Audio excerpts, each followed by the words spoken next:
पिछले एपिसोड में snow girl की सोल गायब होने वाली थी, लेकिन इलेक्ट्रॉनिक्स ने अपने पावर का यूज करके उसे सील कर दिया था। इसके बाद अगले सीन में लगता है कि मिंडी हॉल बहुत ही बुरे तरीके से बर्बाद हो गया था और इसीलिए वहाँ के सभी स्टूडेंट उसमें से बाहर आ रहे थे। तभी हम देखते हैं कि जिंग होंगचिन और मास्टर मा भी इन सारी चीजों को देख रहे थे और जिंग होंगचिन गुस्सा आते हुए कहता है कि नॉर्मल शक्ति की इतनी हिम्मत कैसे हो गई कि यहाँ पर आकर उन्होंने मेरे मिंडी हॉल को पूरी तरह से बर्बाद कर दिया। अब इसीलिए जिंग होंगचिन को डाउट होने लगता है कि यहाँ का कोई उनसे मिला हुआ है, नहीं तो फिर वे वहाँ पर कैसे आ सकते थे। इसके बाद हम देखते हैं कि सभी का चेकिंग करने के लिए कहता है। तभी मास्टर मा कहने लगता है कि मिंडी हॉल तो इतने बुरे तरीके से डैमेज हो गया और इसीलिए हम क्राउन प्रिंस को इसके बारे में कैसे एक्सप्लेन करेंगे। जिसके बाद जिंग होंगचिन कहता है कि मैं इसके लिए खुद ही माफी मांगूंगा और इसीलिए हम देखते हैं कि वो यहाँ से चला गया था। लेकिन तभी हम देखते हैं कि मास्टर मा की नजर यूहा के ऊपर जाती है और वो अपने लोगों से तुरंत उसे कैद करने के लिए कहता है। जिसके बाद अगले सीन में हम देखते हैं कि मास्टर मा के लोगों ने यूहा को कैद कर लिया था और इन लोगों ने उससे पूछताछ करने के लिए उसके ऊपर लाइट डिटेक्टर भी लगा दिया था। तभी मास्टर मा यूहा से कहने लगता है कि तुम्हारे ऊपर एक लाइट डिटेक्टर स्टूल गाइड लगा हुआ है, इसलिए मैं चाहूंगा कि तुम मेरे सवाल का सही सही जवाब देना। जिसके बाद हम देखते हैं कि युवा भी इसके लिए पूरी तरह से रेडी हो गया था और मास्टर मा उससे पूछता है कि जब मिंडी हॉल के ऊपर अटैक हुआ तो तुम उस समय क्या कर रहे थे। तभी युवा इसे बताने लगता है कि मैं उस समय किसी स्टूल गाइड को बना रहा था। जिसके बाद अचानक से वहाँ पर बहुत सारा एक्सप्लोजन होने लगा और इसलिए फिर मैं अपने आप को बचाने के लिए लैब के टेबल में छुप गया। लेकिन उसके बाद जब मैं वहाँ से बाहर आया तो मुझे इसके बारे में ज्यादा याद नहीं था, क्योंकि किसी पावरफुल फोर्स की वजह से मैं वहीं पर बेहोश हो गया था। अब इतनी बात कहने के बाद हम देखते हैं कि युवा शांत हो गया था, जबकि वही लाइट डिटेक्टर अब इसके बारे में डिटेक्ट करने लगती है। लेकिन हम देखते हैं कि लाइट डिटेक्टर भी युवा के जवाब को सही बताती है और अब इसीलिए इसे देख मास्टर इस बात से और ज्यादा परेशान हो जाता है। तभी युवा कहने लगता है कि मैंने जो भी बताया वो पूरी तरह से सही है, इसलिए लाइट डिटेक्टर भी इसके बारे में कुछ नहीं कर सकता, क्योंकि वैसे भी मैंने तो सारी चीजें नहीं बताई थी। लेकिन अभी भी हम देखते हैं कि मास्टर मा को युवा के ऊपर डाउट था, इसलिए वो कहने लगता है कि मैं तुम्हारे स्टूडेंट सोल गाइड को भी चेक करूंगा और इसीलिए मैं चाहता हूँ कि तुम इसको कोऑपरेट करो। जिसके बाद हम देखता है कि युवा भी इसके लिए मान गया था और वो कहता है कि मैं इसमें बिल्कुल कोऑपरेट करूंगा। लेकिन फिर वो कहने लगता है कि यहाँ पर मेरे साथ में जो गलत हुआ है मैं इसके बारे में डीन जिंग होंगचिन को जरूर बताऊंगा। इसके बाद हम देखते हैं कि वे इसके स्टूडेंट सोल गाइड में से सारी चीजों को बाहर निकालने लगते हैं, जिसमें से डीन के ब्लेसिंग टोकन को देखते ही मास्टर मा इसके ऊपर काफी गुस्सा हो जाता है और पूछने लगता है कि ये तुम्हारे पास में कैसे आया। तब इस पर युहा से कहता है कि यह मुझे जिंग होंगचिन नहीं दिया था। लेकिन अभी भी हम देखते हैं कि वे इतना आसानी से इसकी बात मानने वाले नहीं होते और वे कहने लगता है कि डीन लेवल 9 वाला सोल गाइड किसी दूसरे को नहीं दे सकते और इसलिए हमें यकीन है कि तुमने जरूर ही इसे चुराया होगा। जिसके बाद इनके ऐसा हरकत से युवा को इनके ऊपर गुस्सा आने लगता है और वो कहता है कि तुम इसके बारे में कंफर्म करने के लिए उनसे पूछ सकते हो। लेकिन इसके बाद भी हम देखता है कि वह युवा के ऊपर यकीन करने के लिए रेडी नहीं होते और वह कहने लगता है कि तुमने ही ना मेनल सेक्टर के साथ में हाथ मिलाकर यहाँ पर अटैक किया होगा। मगर तभी हम देखते हैं कि जिंग होंगचिन भी अब यहाँ पर आ गया था, जो कि इनके ऐसा हरकत से इनके ऊपर काफी गुस्सा होने लगता है और वो कहता है कि युवा के साथ में इस तरह से बिहेव करने की तुम्हारी हिम्मत कैसे हो गई, क्योंकि मैंने वो ब्लेसिंग युवा को दिया था और अब इसलिए मैं चाहता हूँ कि तुम उसे जल्दी से रिलीज कर दो। जिसके बाद हम देखते हैं कि मास्टर मा भी इसकी बात मानने के लिए रेडी हो गया था और वो तुरंत युवा को खोलने के लिए जाने लगता है। लेकिन हम देखते हैं कि युवा उसे ऐसा नहीं करने देता, क्योंकि वो भी जिंग होंगचिन के साथ में कुछ बात करना चाहता था। जिसके बाद हम देखते हैं कि जिंग होंगचिन भी मास्टर मा को वहाँ से हटा देता है और युवा कहता है कि हम तो यहाँ पर स्टडी करने के लिए आए थे और इसलिए मैंने ऐसा उम्मीद नहीं किया था कि हमें इस तरह से यहाँ पर टारगेट किया जाएगा। तो इस पर जिंग होंगचिन उससे कहता है कि यह केवल एक छोटी सी मिसअंडरस्टैंडिंग है, लेकिन मैंने अभी अकेडमी में एक इवेंट रखा है और इसीलिए अगर तुम इसमें जीत गए तब उसके बाद मैं तुम्हें 1 kg रेयर मेटल दूंगा। अब इतनी बात कहने के बाद हम देखता है कि उसने युवा का हाथ खोल दिया था और फिर उससे पूछता है कि इसके बारे में तुम्हारा क्या विचार है। लेकिन तभी हमें पता चलता है कि यह तो असल में जिंग होंगचिन की चालाकी है, क्योंकि इस तरह से वो सबका ध्यान मिंडी हॉल के एक्सप्लोजन से भटकाना चाहता था। इसके अलावा हम देखते हैं कि वो इस तरह से युवा के एबिलिटी के बारे में भी एक्सप्लोर करना चाहता था। तभी युवा भी सोचने लगता है कि रेयर मेटल सोल गाइड को बनाने के लिए सबसे जरूरी मटेरियल है और जबकि मास्टर चियान को भी काफी सालों से इसके बारे में चिंता है, इसलिए युवा इसके बारे में सोचकर इसके लिए मान गया था। इसके बाद अगला सीन में देखता है कि वह रात में कहीं चुपके से जा रहा था, जहाँ पर कहीं तो पहले से उसका इंतजार कर रहा होता है और वो तुरंत उसे इशारा करके अपने पास बुलाता है। जिसके बाद युवा उससे पूछता है कि उसके साथ में क्या हुआ। तब इस पर काइतो कहता है कि मुझे भी चेकिंग का सामना करना पड़ा, लेकिन फिर भी जब एक्सप्लोजन हुआ तो मैं वहाँ पर नहीं था और इसीलिए मेरे साथ में ज्यादा पूछताछ नहीं हुआ। फिर हम देखते हैं कि वे चेकिंग करते समय इसका क्रॉस को देख हैरान हो गए थे, लेकिन वे असल में इसे डिसमेंटल करके चेक करने की हिम्मत नहीं कर पाते, क्योंकि इनको डर था कि कहीं इसके कोर में कोई प्रॉब्लम ना हो जाए। इसलिए हम देखते हैं कि काइतो इसमें स्टोरेज सोल गाइड को छुपा कर बहुत ही आसानी से लेकर आ गया था, जिसके बारे में उनको बिल्कुल भी पता नहीं चला था। जिसके बाद हम देखते हैं कि युवा इस बात से खुश हो जाता है, क्योंकि उसने वहाँ से निकलते समय इसे काइतो को दे दिया था, जो कि सोल्जर के बेस में वहाँ पर छुपा हुआ था। फिर वो काइतो से कहता है कि जिंग होंगचिन सच में अपने जनरेशन का हीरो है और अगर उसका मेटल मैन एक बार पूरी तरह से कम्प्लीट हो गया तो उसके बाद वो बैटलफील्ड में बहुत बड़ा किलर बन जाएगा। अब इसीलिए हम देखते हैं कि युवाओं को इसके बारे में काफी चिंता होने लगती है, क्योंकि इसकी वजह से डाउन कॉन्टिनेंट में फिर से बहुत बड़ी वॉर हो सकती है।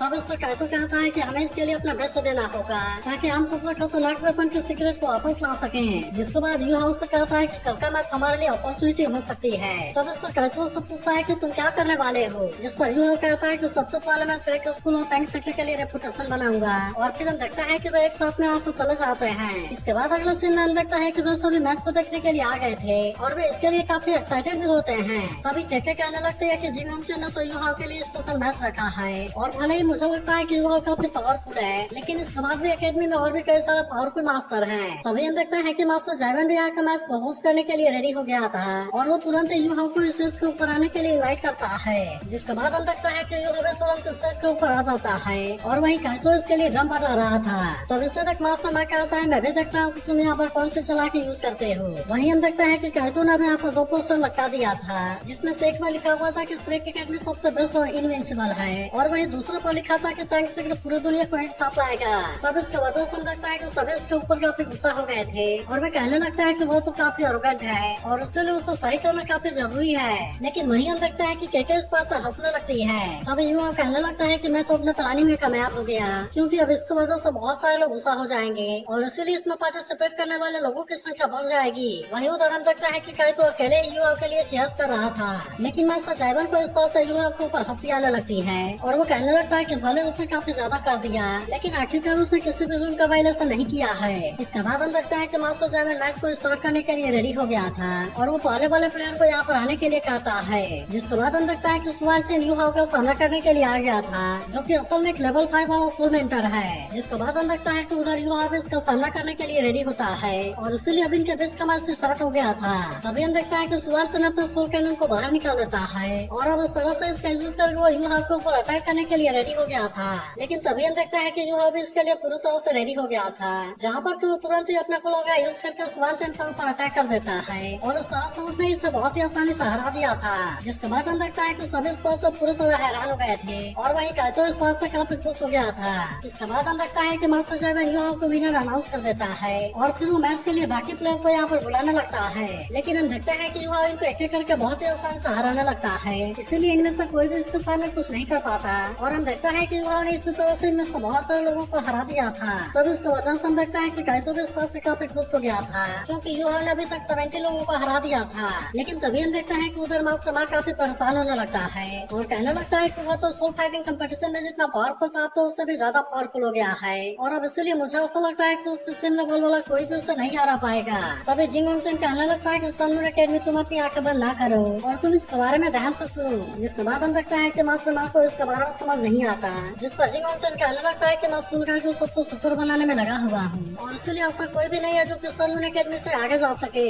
और फिर वो कहता है कि यही दिखाना इस इवेंट का असली पर्पस है। लेकिन तभी हम देखते हैं कि अभी युवा की फाइट रेगुलर टीम मेंबर से होने वाली थी, जिसके बाद अचानक से यहाँ पर बहुत सारी पावर आने लगती है और फिर हमें पता चलता है कि ये कोई और नहीं बल्कि नाना है। तब इससे तक सभी बात करने लगता है कि नाना सोल फाइटिंग कंपटीशन में रेगुलर मेंबर के रूप में सिलेक्ट हुई थी और अब इसीलिए युवा इसके सामने कुछ भी नहीं कर पाएगा। इसके बाद हम देखते हैं कि नाना भी युवा के साथ में फाइट करने के लिए पूरी तरह से रेडी हो जाती है और बताती है कि वो प्रैक्टिकल सोल गाइड इस डिपार्टमेंट के ग्रेड 6 में है। जिसके बाद हम देखते हैं कि युवा इसके बारे में सुनकर हैरान हो गया था, क्योंकि मिस्टर फाइनेंस बताया था कि एक्सटर्नल सोल कंट्रोलर एक स्पेशल टाइप का सोल मास्टर होता है जो कि सोल गाइड के रिसर्च और प्रोडक्शन में बिल्कुल भी पार्टिसिपेट नहीं करते और वे असल में सोल गाइड को यूज करने और ऑपरेट करने में बहुत ही स्पेशलाइज होते हैं। और इसीलिए हम देखते हैं कि उनकी कॉम्बेटेबिलिटी बहुत ही अच्छी होती है और यही वजह है कि वो ऑर्डिनरी स्टोलमेंटर से बहुत ज्यादा ताकतवर होते हैं। तब इससे भी हम देखता है कि नाना अपने किसी पावर को एक्टिवेट करने लगती है, जिसे देखते ही इलेक्ट्रॉनिक से आने लगता है कि यह तो नेक्रोमेंसी मैजिक है। तभी हम देखता है कि मास्टर जैविन ने इनके बीच के मैच को भी स्टार्ट कर दिया था,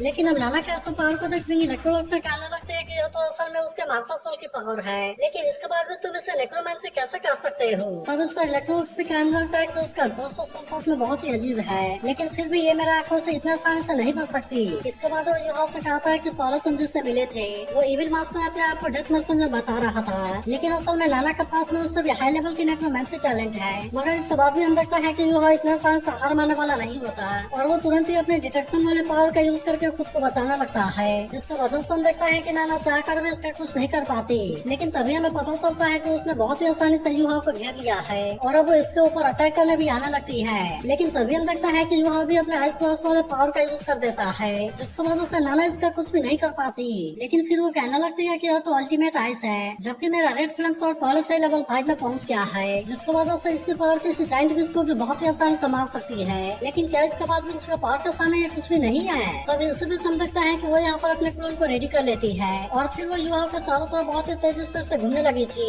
जिसके बाद हम देखता है कि इस बात से सामने अकेडमी वाले काफी खुश होने लगे थे, क्योंकि अब उनको लग रहा था कि नाना युवा को बहुत ही आसानी से हरा देगी। तभी हम देखता है कि नाना युवा के ऊपर अटैक करने की कोशिश करने लगती है, जिससे तक अब युवा भी अपने आप को इसके अटैक से बचाने लगा था। लेकिन हम देखते हैं कि वो इस बार इसके सामने ज्यादा कुछ नहीं कर पाता और इसलिए नाना ने इसे थोड़ा सा इंजर्ड कर दिया था। लेकिन इसके बाद भी हम देखता है कि युवा इतनी आसानी से हार मानने वाला नहीं होता और राना फिर से जैसे ही अटैक करने के लिए आने लगती है, युवा भी खुद को किसी तरह से इसके अटैक से बचाने लगता है और हम देखते हैं कि उसने इस बार इसके दोनों हाथों को पकड़ लिया था। लेकिन तभी अचानक से हम देखते हैं कि नाना अपने एक और क्लोन को भी रेडी कर लेती है और अब इस तरह से वो तुरंत युवा के ऊपर अटैक करने के लिए आ गई थी। तब इससे देख युवा भी तुरंत अपने आइस किंग बॉडी प्रोटेक्टर का यूज कर लेता है, जिसका वजह से हम देखता है कि उसने नाना के अटैक को बहुत ही आसानी से रोक लिया था और इसलिए नाना इस बार भी युवा को कुछ नहीं कर पाई होती। तभी अचानक से हम देखता है कि युवा अपने क्लो का भी यूज करके इसके ऊपर अटैक कर देता है, जिसे रोकने के लिए नाना इस पर कुछ भी नहीं कर पाती और हम देखते हैं कि उसके अटैक से नाना का स्वॉर्ड भी टूट गया था। तब इसे देख युवा नाना से कहता है कि तुम गिव अप कर दो, क्योंकि मैं तुम्हें और ज्यादा इंजर नहीं करना चाहता।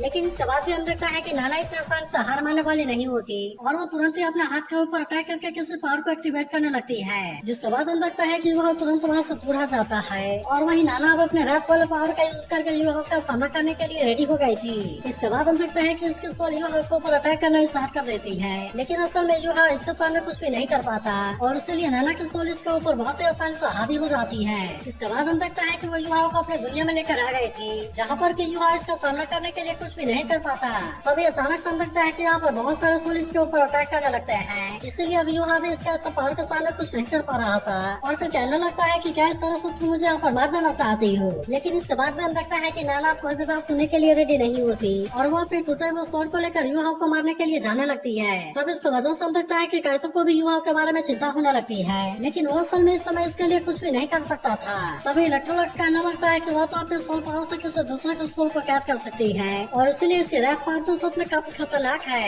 लेकिन फिर वो कहने लगता है कि अफसोस की बात है कि तुम्हारी ये पावर मेरे सामने कुछ भी नहीं करेगी और इसीलिए हम देखते हैं कि नाना के सोल जैसे युवा के ऊपर अटैक करने के लिए आती है। इलेक्ट्रोलक्स तुरंत अपने पावर का यूज करके इसके सोल को कैद कर देता है और इसकी वजह से हम देखता है कि नाना की सोल इसके सामने कुछ भी नहीं कर पाई होती और वही नाना भी बिल्कुल इसके सामने आकर फ्रीज हो गई थी। तब इसका वजह से हम देखता है कि वो काफी परेशान होने लगती है और फिर युवा उसे कहने लगती है कि तुमने मेरे सोल के साथ में क्या किया। लेकिन हम देखते हैं कि युवा अभी से कोई जवाब नहीं देता और वो तुरंत ही अपने ड्रैगन वाले पावर का यूज करके इस पर अटैक करने के लिए रेडी हो जाता है। लेकिन इसके बाद भी हम देखता है कि युवा ने जानबूझकर अपने इस अटैक को दूसरी ओर मोड़ दिया था, जबकि वही नाना की हालत अब पूरी तरह से खराब हो गई होती है और अब इसीलिए वो इसके सामने कुछ भी नहीं कर पाती। जिसके बाद युवा उसे कहता है कि अब तुम्हें भी डेड सोल से ट्रैप होने का फील आ गया होगा और बिल्कुल मैं भी इसी तरह से अपने जगह से नहीं हिल पा रहा था। इसके बाद वो उससे कहता है कि तुम्हें इस तरह का सोल पावर को किसी के सामने यूज नहीं करना चाहिए, लेकिन अभी कल भी मेरा मैच होने वाला है और इसीलिए मैच का खत्म होते ही मैं तुम्हारे सोल को वापस कर दूंगा। लेकिन अभी भी हम देखता है कि नाना डर के मारे इसके सामने कुछ भी नहीं बोल पाती,